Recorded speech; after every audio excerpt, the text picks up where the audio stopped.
Mga kahuwan, panoorin ang video na ito upang alamin ang pinaka-latest na balita tungkol sa lagay ng panahon at bagyo update today.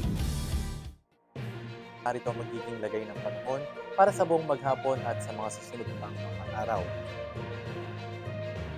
Sa kasalukuyan ay patuloy na umiiral itong hanging amihan sa may bahagi ng Luzon at yung easterlies naman sa may silangang bahagi ng Visayas at ng Mindanao. At dahil sa salubungan ng amihan at ng easterlies, ngayong araw nabubuo rin itong shear line. Dito naman nakatutok sa may silangang bahagi ng Southern Luzon at sa may Visayas. At ngayong umaga meron din tayo namamataan ng mga kulupulong mga kaulapan dito sa may silangang bahagi ng Mindanao at aasahan na magdadala ito ng mga pag-ulan ngayong araw sa ilang bahagi ng Mindanao, partikular sa Davao Region at ilang bahagi ng Caraga.